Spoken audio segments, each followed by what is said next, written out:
Oui.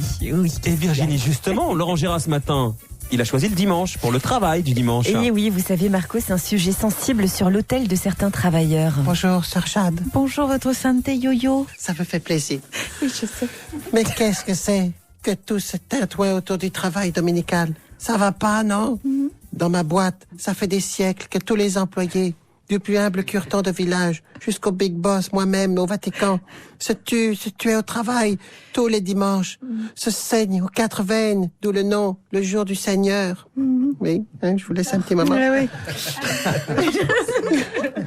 Les messes à répétition, sans heures sup, les confessions interminables, les extrêmes-onctions à domicile, les répétitions avec les petits chanteurs à la pine de bois, les sorties en bateau avec les scouts, astiquer les burettes et les goupillons avec la bonne du curé. Ah, tout ça le dimanche, en nous privant du mentaliste, du Dr House et des experts Miami avec mes petits-enfants.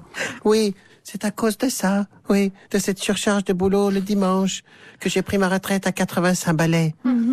Mais, oui, nous n'avons pas peur, nous, Monsieur Hérault, Monsieur Hollande, de travailler le dimanche. Si ça continue comme ça, bientôt, vous empêcherez Sœur Jade de faire la quête, elle aussi, le dimanche, avec le père de Foucault, dans la bonne touche. Tout fout le camp.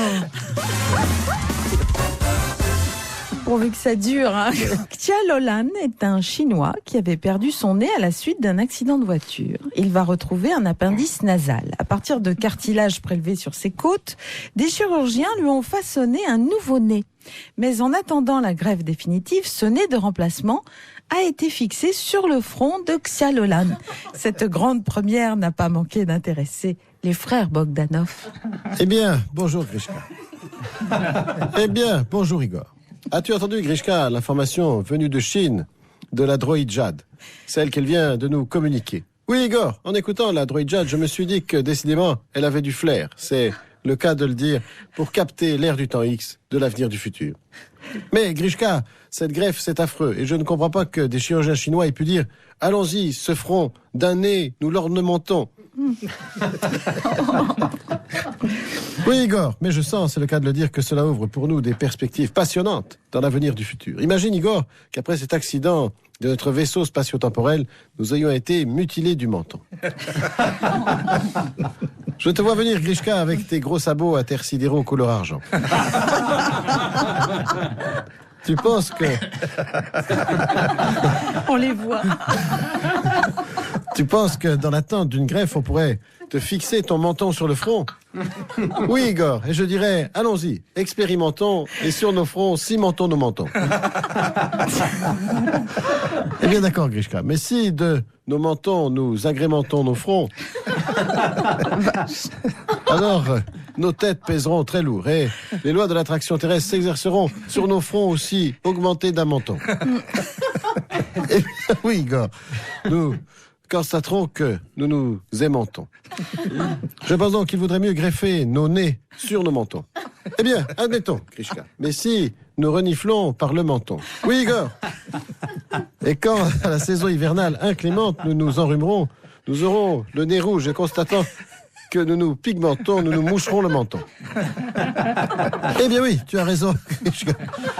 Pour nous soigner, Grishka, nous boirons des infusions à la menthe, car dans la famille, c'est comme ça depuis des années-lumière dans le passé du temps X que nous nous médicamentons. Mais me vient une dernière remarque, Igor. Vu que notre menton est au niveau de notre pubis, si nous avons une érection, nous allons nous casser le nez.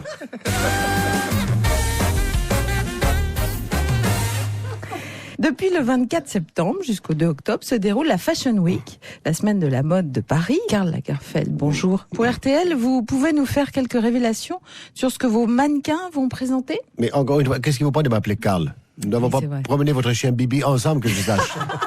On aurait pu. Et ce n'est pas parce que vous êtes speaking polyvalente de la matinale et à la bonne touche de RTL, première radio de France, C'est pas pour ça qu'il faut vous croire autorisé à m'extorquer des informations qui révèlent du plus haut secret professionnel. Ah, pardon, Karl Lagerfeld. Mais beaucoup d'auditrices qui nous écoutent sont intéressées parce qu'elles pourraient être amenées à porter bientôt. Elles veulent se tenir au courant des dernières tendances. Ce mot tendance a vraiment tendance à m'énerver, Fräulein Jade. Moi, je ne fais pas dans la tendance. Je mène la danse. Nuance. Oui. Ah oui. Et tous les autres, Balmain, Christian Dior, Isabelle Marant, Stella McCartney, Hermès, Vanessa Bruno, Jean-Jean, des Gazelle-Bajac, Alexander McQueen. Oui, tous. Ils essaient de me suivre, Kaha. Vous êtes un peu dur avec vos confrères, Karl Lagerfeld. Détrompez-vous. Si je n'ai pas choisi d'être aussi imperturbable que les mannequins en plastique qui servent à présenter mes créations de la vitrine de ma boutique, j'avoue qu'ils feraient tous de la peine. Même ce pauvre patapouf de Galliano. Son défilé de dimanche, on aurait dit les soldes de la halle aux fringues. Et je ne vous parle pas de Jean-Paul Gaultier qui, à 73 ans, s'obstine à se mouler la bedaine dans une marinière. Vous avez vu son défilé au Paradis Latin, Mademoiselle Jade? Malheureusement, non. Ce paradis, c'était l'enfer. Ce pauvre Jean-Paul, décidez pas, il est de plus en plus années 80, très Almodovar, avec Rossi de Palma en vedette, qui me fait encore plus peur que la momie de Raskar Kapak dans les 7 boules de cristal de Tintin. Et mais tout ce bric-à-brac qu'on dirait dégoté chez les fripiers du marché Opus, des corsets de grand-mère, des blousons de moutarde, des jupes zippées. Ouh là là, attention, l'heure tourne. Hein. Vous allez être en retard au Grand Palais, Karl Lagerfeld. Peu m'importe à moi, Karl. Même en retard, je suis toujours en avance sur mon temps. Et on les retrouve, Virginie, demain à 8h45. Absolument, dans RTL Matin. À suivre, le journal de 19h. Nous irons évidemment à Dortmund. Vous savez que Marseille joue pour la Ligue des Champions. Vous regarderez, Marco. Hein. Quoi donc? Le foot. Non, ce soir, il y a réunion de parents d'élèves. Oups, 18h57.